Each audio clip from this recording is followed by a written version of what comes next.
There's no federal law requiring expiration dates on 99% of your food. So who decided them? Not scientists, not doctors. When you find out who's really behind those numbers, everything changes. Here's something that might ruin your day. Those expiration dates on your food, they're basically made up. I'm not joking. The entire system was invented in the 1970s, and not because anyone was getting sick. Grocery stores wanted an easier way to rotate their stock. That's it.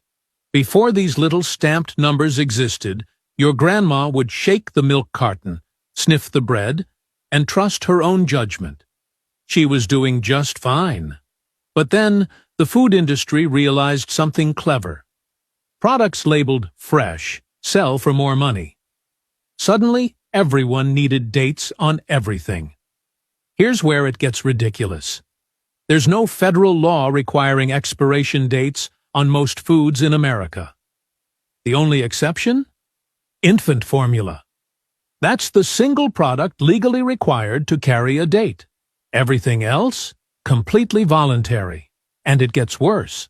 About 20 different labeling systems exist across the country, because each state just does whatever it wants. California has different rules than Texas.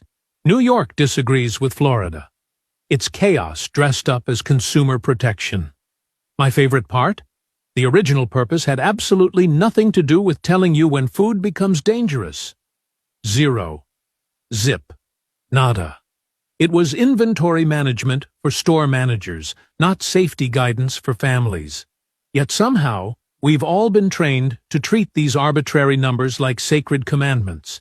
The milk hits its date? Straight to the trash. Yogurt says next Tuesday? Better not risk it. We've become prisoners to a system that was never designed to protect us in the first place.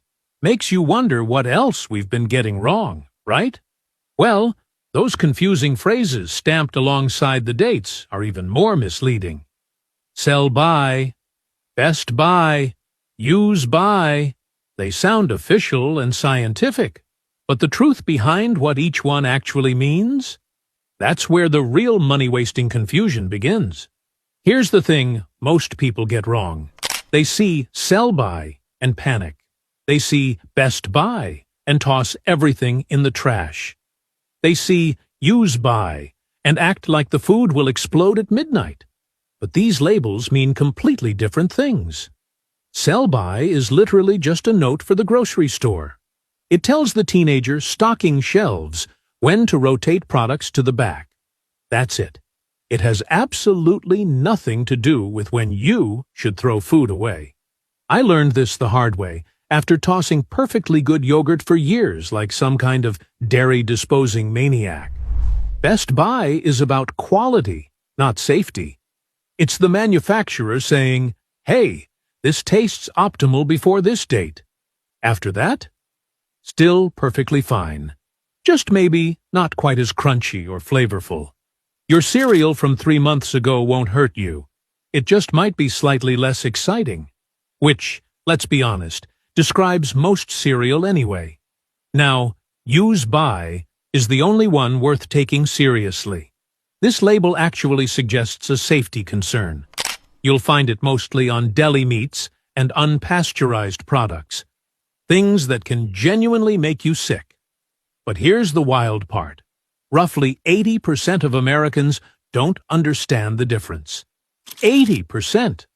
We're out here throwing away perfectly good food because some marketing team picked confusing words. And manufacturers? They can use whichever phrase they want. There's no standardized system. No rules requiring specific terminology. A few months ago, I had no idea what a health ring even was until my fiancé got me one. And I have to say, I am shocked this isn't a widely known and used product. It tracks my stress levels, and what I found out is that each time I took certain medication,